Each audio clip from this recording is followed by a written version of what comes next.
Supreme Court Bar Association, the Office Bearer of the Supreme Court Advocacy and Record Association, members of the bar, my dear friends at the bar. While liberty may lie in the hearts of all humans, it must also be secure to all under all times. Resilient social norms and constitutional orders must also remain intact in the midst of waves of social and political misadventures. Constitutional architects who can dig deep and wide enough and who can transcend partisan ideological demands of political party affiliations and stand by those values occupy that sphere of liberty architects. Mr. Fali Nariman was one such architect. When he gathered to pay homage to such giants, who have not only enriched our jurisprudence, stood as an icon, and taught the highest values of the profession, but also showed us the courage and conviction to stand by values in other public callings, we find it difficult to gather our chronicles about them and compress them.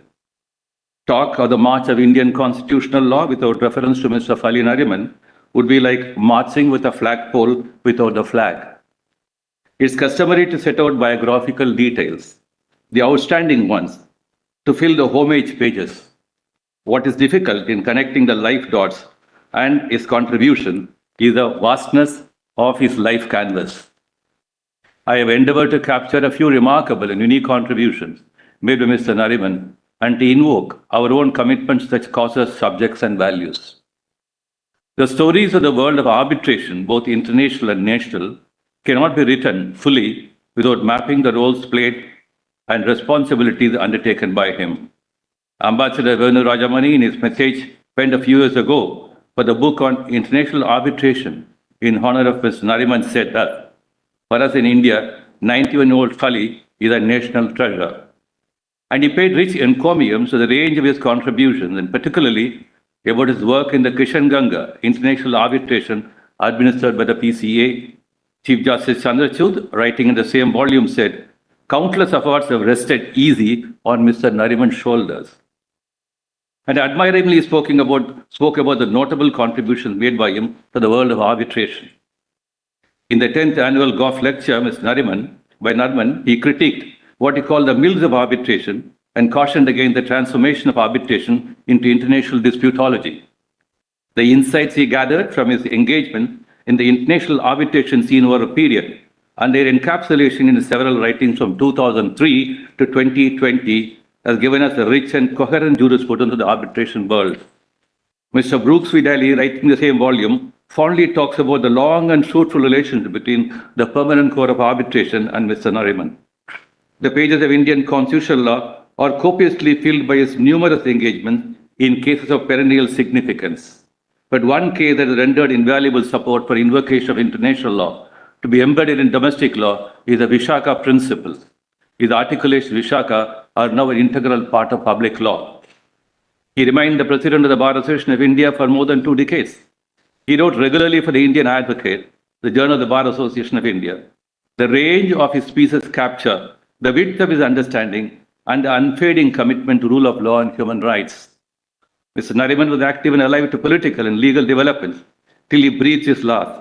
Nariman rose in the recent electoral bond judgment, I quote, I am particularly impressed by that a five-judge bench has held in no uncertain terms that manifest arbitrariness is enacted now as an integral part of Article 14. I do hope that this will enable the Supreme Court at some point in the future to strike down the no bail for now provision in the recently enacted laws. This was his youthful reaction to current events. In his autobiography, Before Memory Fades, Nariman recounted why he returned his brief to the Gujarat government in the Narmada rehabilitation case. The abhorrence he must have had against emergency and its perils must have persuaded him to do so, troubled by his conscience against any injustice. Mr. Nariman, like Mr. V.R. Justice Krishnaya, used to say that he is a Nehruvian. The book he strongly recommended always was Jawaharlal Nehru's book, Discovery of India. This was his sharing his identity with Justice Krishnaya. Relying on this book, he commented that acceptance of all diversity is the sole ideology that could hold India together. According to Mr. Nariman, whatever the source from which minority derives its existence, religious, ethnic, or linguistic, the rest of society has to make a conscious effort in coming to terms with it But the fact of life is that the larger the majority community with greater political power, the lesser the inclination to make efforts to build bridges, unquote. Civil liberties, fundamental rights, free speech, press freedom, cultural and educational rights of religious and linguistic minorities, the right to property, among others, were all dear to his heart. They were so dear to him that he always wrote and talked about all of them. Being a foremost lawyer in a corporate matters, as in any other field, Mr. Nariman was a natural choice to represent Union Carbide Corporation in the Bhopal gas tragedy case. Professor Bakshi spoke against Mr. Nariman for his role in the Union Carbide case. Bakshi's critical letter and his reply to her faithfully published by Mr. Nariman in his autobiography, in a later interview with Karan Thapa, he expressed regret for his decision to appear for the Union Carbide Corporation. How many of us are made of such metal? He declined judicialship. The loss to judiciary, however, became a gain to the parliament much later. Presidents ranging from R. Venkatraman, K.R. Narayanan, Dr. A.P.J. Abdul Kalam consulted him on important constitutional issues. His report, the long line of public figures who took consultation with Mr. Nariman as a persuasive element, included former Prime Minister Vajpayee, Deputy Prime Minister Advani, Lok Sabha Speaker Somnath Chatterjee, Dr. P.C. Alexander, Dr. Karan Singh, and many members of parliament from different political parties who admired the juris in Mr. Nariman. In one of his speeches to parliamentarians, Mr. Nariman elaborated on one of his favorite judgments, and that was judgment by Justice Chinnaparedi in Bijoy Emmanuel. He said, "Our tradition teaches tolerance, our philosophy teaches tolerance, our constitution teaches tolerance, let us not dilute it." Fali said, extolling the parliamentarian to make it a policy of the nation. In 1999, when Prime Minister Vajpayee had recommended to President K.R. Narayanan the name of Fali Nariman for being nominated under the President's discretion to Rajya Sabha, it is said that the tough former diplomat Brijesh Mishra, Principal Secretary of the Prime Minister, barely suppressed happiness to convey the glad tidings. I think the President will be pleased with the name. It will set the credit of the Prime Minister and his advisors, but most of all, the credit of Mr. Nariman, stature. No one thought the renowned jurist and the quondam Additional Solicitor General of India would, as a member of Parliament, be soft on the ruling establishment or somehow got co-opted by it. The thought simply did not occur to anyone, and that is what called independence, and that's what called autonomy, as somebody says. Nominated MPs get very little speaking time, but some people impact their surrounding by their mere presence. Nariman did that in the Supreme Court and in the upper house of Indian Parliament. On January 27, 2000, President Narayanan, while addressing members of Parliament on the occasion of 50th anniversary of the Republic of India, said, quote, "When there is so much talk about revising the Constitution or even writing a new Constitution, we have to consider whether the Constitution that has failed us or whether we have failed the Constitution." Unquote. From the galleries, I noticed Mr. Nariman erupt in delighted applause, thumping the desk in front of him with the central hall resounding with the approbation. And as he was on my way out, he came up to me and said, "Brilliant, brilliant, our president is brilliant." Mr. Nariman, being in Parliament, was akin to a conscience keeper, being in the atrium of India's legislative genius. He represented the Constitution's foundation objectives, his driving force, which was about rights and duties, woven into the resplendent short silk of democratic republicanism. During his 6 years as a parliamentarian, the world moved from the 20th century to the 21st, and Mr. Nariman moved from spending time at the bar and before the bench to the red carpeted and maroon upholstered chambers of Parliament. He introduced 4 private member bills in the Rajya Sabha, namely the Disruption of Proceedings of Parliament, Bill 2004, the Judicial Statistics Bill 2004, the Constitutional Amendment Bill 2004, to amend Articles 217 and 224, and the Representation of People Amendment Bill 2004. He said he received assurance from the government that it would look into matters and 4 questions raised by him relating to budget allocation for elderly persons, prohibition of contract labor, village public telephones, and a general issue relating to Central Vigilance Commission Bill 2003. Some of them have become legislative enactments now. In a country like India, so diverse, so variegated, there is another side to every other side as well, inside every inside. And so be just as one can be, but you will always steal someone out of justice. Mr. Nariman knew this. Nariman called attention to motions relating to the grave situation in Maharashtra due to unprecedented rain and the hike in petrol and diesel price in August 2005. His special mention of Rajya Sabha helped maintain educational autonomy in universities. He also introduced the report of the Committee of Privilege to the Rajya Sabha on December 18, 2000. He has participated in debates on many government legislation and took interest in the lawmaking process. In Mr. Nariman's death, India has lost its tallest spokesman for honesty in public intent and private conduct, probity in public service and private enterprise, and simple decency in public dealing and private equation. He was free of all sanctimony, all pomposity.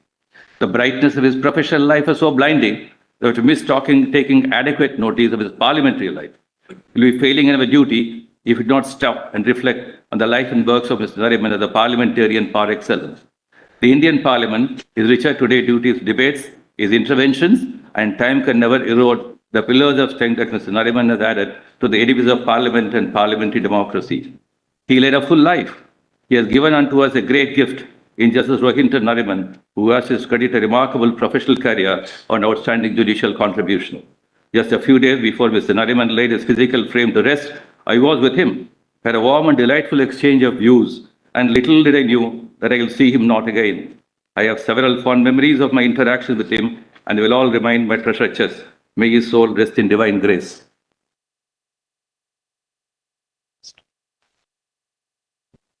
Honorable Dr. Chief Justice D.Y. Chantu, Chief Justice of India, other Honorable Judges of Supreme Court, learned Attorney General for India, Mr. R. Venkatramani, learned Solicitor General for India, Mr. Tushar Mehta, family members of late Mr. Fali S. Nariman, including his noble son, Honorable Mr. Justice Rohinton Fali Nariman, who served as Supreme Court Judge and Solicitor General for India, learned Additional Solicitor General of India, including Mr. Vikramjit Banerjee, Aishwarya Bhati, and former Additional Solicitor General Mr. C.S. Vaidyanathan and Mr. Viswajit Bhattacharya, former President of Supreme Court Bar Association Mr. Dushyant Dave, and present Vice President Mr. Sukumar Patjoshi, Honorary Secretary Mr. Rohit Pandey, Joint Secretary Mr. Manish Kumar Dubey, Treasurer Yogendra Pawar Jha, Joint Treasurer Mr. Amrendra Kumar Singh, and other distinguished office bearers and members of Supreme Court Bar Association,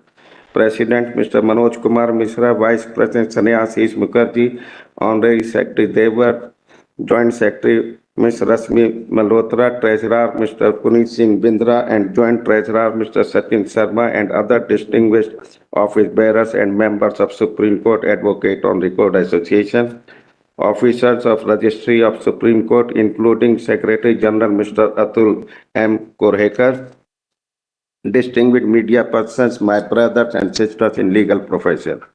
We have gathered here to pay homage to our most distinguished legal luminary and pure soul, late Mr. Fali S. Nariman, Doyen of the Bar, who passed away in New Delhi on February 21, 23 at the age of 95. In his loss, a void is created among the legal fraternity worldwide. He was a jurist par excellence and a champion of human rights, and he made an indelible imprint in the legal profession. Mr. Fali Nariman started the general practice of law in 1950. Soon, Mr. Nariman built up a large and lucrative practice, particularly in commercial law and civil law. Indeed, he dominated the commercial code. He assisted both Mr. Ashok Sen and Mr. Nani Pal Kiwala in Golaknath case. Mr. Nariman was offered a High Court judgeship in 1996, though he was only 37 years old, and as required in those days, it had the express approval of the Honorable Chief Justice of India, but he respectfully declined that offer. His appearance in an election case for Mr. H.R. Gokhale, later Union Law Minister, facilitated his first independent appearance in the Supreme Court, and he shifted his practice to the Supreme Court. He was designated as senior advocate in 1971. In 1972, Mr. Nariman was appointed Additional Solicitor General of India. As a champion of human rights, he resigned as Additional Solicitor General of India when emergency was imposed in June 1975. Thereafter, for over half a century, he practiced continuously in the Supreme Court of India, and appeared in hundreds of leading cases which bear testimony to his contributions to the growth of law. Mr. Nariman had served as Vice President and President of Law Asia. Mr. Nariman was honored with the Padma Bhushan in 2007 and Padma Bhushan in 1991 by Government of India. He has been a mentor to Bar Association of India. He was a nominated member of Rajya Sabha from 1999 to 2005. His advocacy and lucid arguments before the judges are worthy of emulation, particularly by the younger members of the bar. He has inspired generations and has made them believe that one can fulfill every dream with hard work and sincerity. Being the president of Supreme Court Bar Association, I offer condolences to his family and respectfully pay homage to him. Jai Bharat.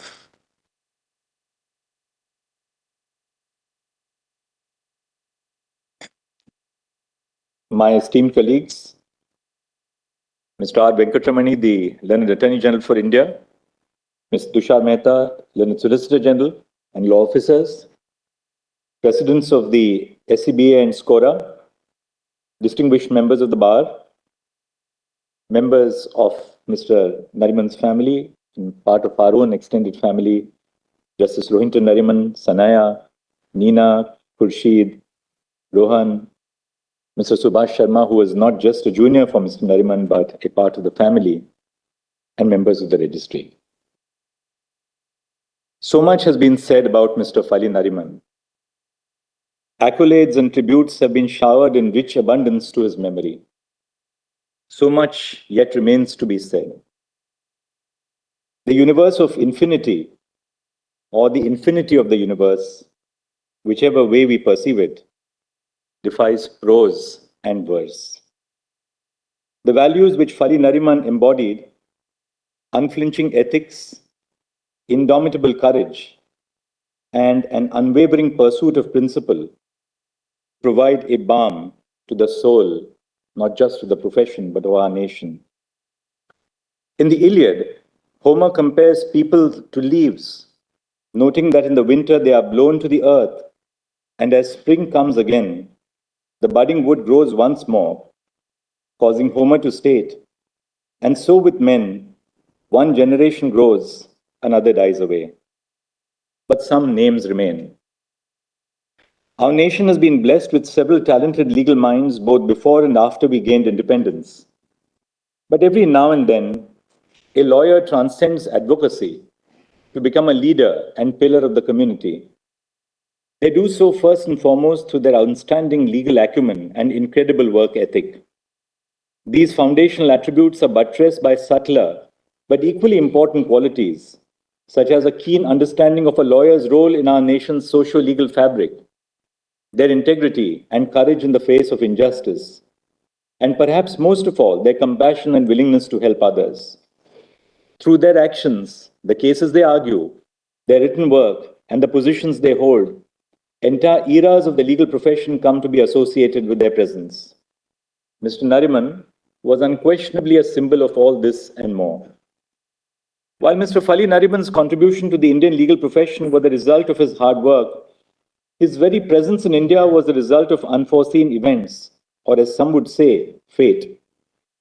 Born on 10 January 1929 in the territory that was then Burma, it was the Japanese invasion of the Indo-Pacific that caused Mr. Nariman's family to migrate to India.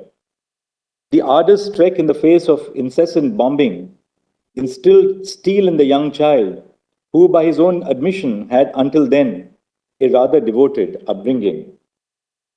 He completed his secondary education at the Bishop Cotton School in Shimla and secured a degree in history from St. Xavier's College in Mumbai. At the Government Law College in Bombay, he was instructed by several practicing members of the Bombay Bar, including Nani Palkiwala, Yashwant Chandrachud, and Jal Vimadalal. He was, and with the benefit of hindsight, perhaps unsurprisingly, an outstanding student who was always amongst the top of his class, securing the Kinloch Forbes Gold Medal in Roman Law and Jurisprudence, and standing first in the advocates examination conducted by the Bar Council. The early years of Mr. Nariman's career were spent, like many of us, carefully observing and assisting senior counsel. He joined the chamber of Sir Jamshedji Kanga in Bombay. The chamber had a veritable assembly line of brilliant juniors, including Marzban Mistri, Rustam Kola, Hormazji Sirbai, Kharseji Bhaba, Soli Sorabji, Jal Bimadilal, and Nani Palkhiwala. Fali Nariman's presence rested easy amongst his peers. He excelled, arguing case after case before distinguished judges, M.C. Chagla, P.B. Gajendra Gadkar, who would be later elevated to the Supreme Court and ultimately hold the position of the Chief Justice of India, S.R. Tendolkar, and J.C. Shah, to name a few. Mr. Nariman always insisted that the more work you'd have, the sharper are your mental faculties. Living by this principle, after a full week arguing in the Bombay High Court, Mr. Nariman often used to travel to Pune to practice in the district court, honing his skills in the art of trial advocacy. Though drawn from the original side, he had no air of superiority or condescension. The phrase, all roads lead to Rome, can aptly be modified for a great many Indian lawyers to say all roads lead to Delhi. And so it was with Mr. Nariman.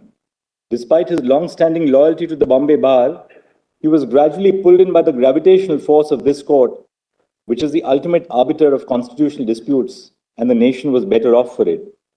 While still practicing in Bombay, he began appearing at the Supreme Court, most notably assisting both Ashok Sen and Nani Palkhiwala as they argued the landmark case of Golaknath versus State of Punjab before the 9 judges of this court in 1967. In 1971, he was designated a senior counsel in the Supreme Court. In 1972, he was appointed Additional Solicitor General of India at a time when the Union of India had only 3 law officers, the Attorney General of India, the Solicitor General, and Mr. Nariman, the Additional Solicitor General of India. As Nariman says in his book, Before Memory Fades, a foreigner in Delhi has to establish himself both in integrity and ability. Only then will the Supreme Court bar accept them as one of their own.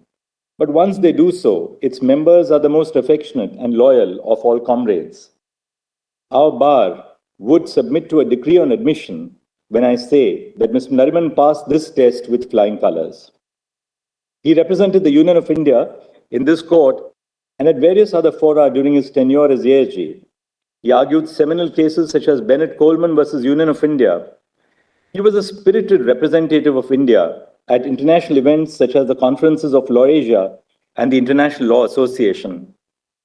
An embodiment of the generous cultured traditions of the Parsi Zoroastrians, he and his gracious spouse Bapsi were full of mirth.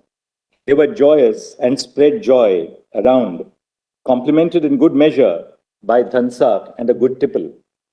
Fali possessed an unending compendium of stories about yesteryear. Bapsi and Fali were never short of his generous chuckle and the glint in the eye. With the imposition of the internal emergency in June 1975, Fali Nariman resigned as Additional Solicitor General. As Martin Luther King once mused, cowardice asks the question, is it safe? Expediency asks the question, is it politic? Vanity asks the question, is it popular? But conscience asks the question, is it right? Mr. Nariman was guided by only one question, the last, is it right? In his later years, Mr. Nariman often described how in the days following his resignation as Additional Solicitor General, visitors to his house dried up to a trickle. However, his continued accomplishments at the Supreme Court are a testament not only to his enduring legal prowess that saw him through turbulent times, but also to that finest tradition of the bar in rising above the disagreements of the day, to unfailingly serve their clients, assist the court, and work towards our nation's betterment. Despite appearing for countless clients of various and diverse backgrounds, creeds, and political dispensations, Mr. Nariman always recognized that his highest duty was to the court and the Constitution. In Air India versus Nargesh Mirza, Mr. Nariman was tasked with defending the national carrier's policy of compelling air hostesses to retire upon their first pregnancy. Recognizing the incongruity between Air India's policy and the prohibition on sex discrimination found in Articles 14 and 15 of the Constitution, Mr. Nariman did not unthinkingly defend the policy, but instead impressed on Air India the need to amend their ways. as Justice Syed Murtaza Fazal Ali recorded in the case. In fact, he says, as a very fair and conscientious counsel, Mr. Nariman realized the inherent weakness and the apparent absurdity of the aforesaid impugned provision. And in the course of his arguments, he stated that he had been able to persuade the management of Air India to amend the rules so as to delete first pregnancy as a ground for termination of the service. The ultimate test of a moral person is their willingness to raise a voice for justice, even when it means rocking the boat. In this case, as he would say, the aircraft. And Mr. Nariman was always willing to speak for what was right and just. Mr. Nariman's distinguished career continued throughout the remainder of the 20th century and into the 21st. His arguments in key cases influenced the very foundations of constitutional and public law, such as his noteworthy contributions to the second, third, and fourth judges' cases on judicial appointments in 1993, 1998, and 2014. His client, as he would say, was the independence of the judiciary. He argued cases on the rights of minority educational institutions under Article 30 of the Constitution, culminating in the seminal TMA Pai Foundation versus the state of Karnataka decision. Away from Delhi, he was also a seasoned lawyer before various tribunals established under the Interstate River Water Disputes Act 1956, representing the state of Karnataka for over 30 years in the Kaveri water sharing dispute. Our time here is too brief to recount even a fraction of his noteworthy arguments in our courts, but I would be remiss to not mention the arguments he advanced in Suresh Kumar Kaushal versus Naz Foundation. Mr. Nariman argued that Section 377 of the Indian Penal Code cannot criminalize sexual acts between consenting adults and urged the court to change with the times. Despite the court upholding the provision, the passage of time and the eventual overruling of Suresh Kaushal in Navtej Singh Johar has since vindicated Mr. Nariman's argument and his constitutional vision of equality and dignity. The hallmark of a great lawyer is not one who wins, but one who fights well, and in doing so furthers the judge's own understanding of the issues. Mr. Nariman was truly amongst the very best. Lawyers are often likened to soldiers, engaged in gladiatorial combat before the bench. But in his own tribute to Motilal Setalvad, Mr. Nariman distinguished between soldiers and grand old lawyers, noting, old soldiers never die, they only fade away. Grand old men only die, but they never fade away. Words that have a particular resonance as we are gathered here this morning. Mr. Nariman's contribution to the legal profession transcended the court. He was the president of the Bar Association of India from 1991 to 2010 and a member of the International Commission of Jurists from 1995 to 1998. He served as a vice chairperson of the Court of Arbitration of the International Chamber of Commerce and as a member of the London Court of International Arbitration. Public law became a part of his flesh and blood, but he was at heart a quintessential lawyer who had found his moorings in commercial law. Arbitration was close to his heart. Conferences of the Permanent Court of Arbitration were never complete without his presence. In 1991, he was awarded the Padma Bhushan, and in 2017, the Padma Vibhushan. In his time, he also served as a nominated member of the Rajya Sabha from 1999 to 2005, which the learned Attorney General has recounted. Despite scaling these incredible heights, Nariman always maintained that greatness and modesty go hand in hand. He was a man truly in the mold of his mentor, Sir Jamshedji Kanga, who famously, even at the age of 92, always insisted, I am still learning. Even after retiring from active practice, he authored numerous articles and books that have inspired countless lawyers, the most recent of which, titled, You Must Know Your Constitution, was published a few months ago. By writing opinion pieces in newspapers on complex legal issues and constitutional doctrine, Mr. Fali Nariman tried to ensure that legal discourse is not limited to lawyers and judges and reaches the wide spectrum of society. A few months ago, I had written to Mr. Nariman requesting him to contribute an essay to a volume on 75 years of the Supreme Court that we will be publishing in a few months. At about noon on the day before his passing, we received an email with his essay with a gracious hand-signed note. I'm also reliably informed that right until the night before his passing, he was meticulously settling the draft of a written submission for an upcoming Constitution bench hearing on arbitration law. His mental agility Dedication to his work and commitment to the law remained uncompromised till the day he finally rested. Mr. Nariman's life and career before our courts lived up to the highest ideals of the legal profession. No matter the client, the government, or the case, Mr. Nariman sought to advance a vision of the law grounded in liberty, equality, and justice, the foundational values of our Constitution and ultimately our society. No matter the occasion or the opponent, he conducted himself with grace and poise. As recently as in 2022, he wrote for the Indian Express that a futuristic court is not just one that is technology enabled, but also that which is independent. He wrote, first and foremost, the judiciary as an institution needs to preserve its independence. And to do this, it must strive to maintain the confidence of the public in the established courts.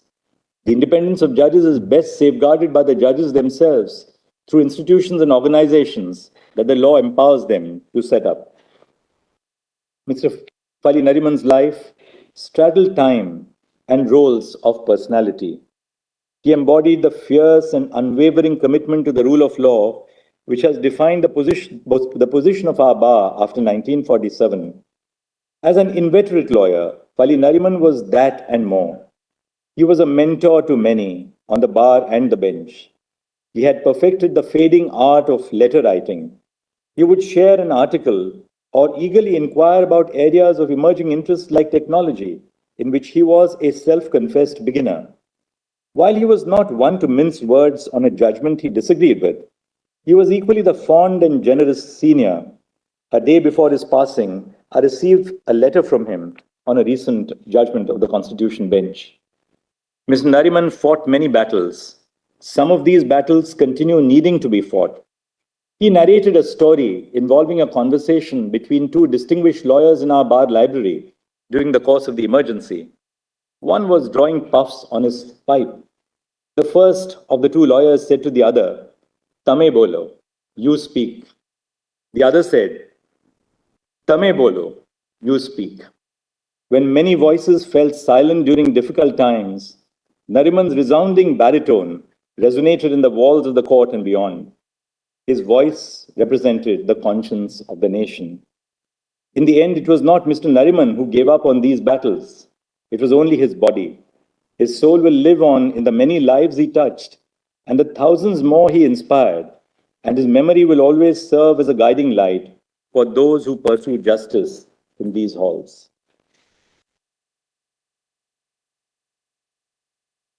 May I request you all to stand up and observe 2 minutes silence in memory of late Shri Fali Nariman, Senior.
The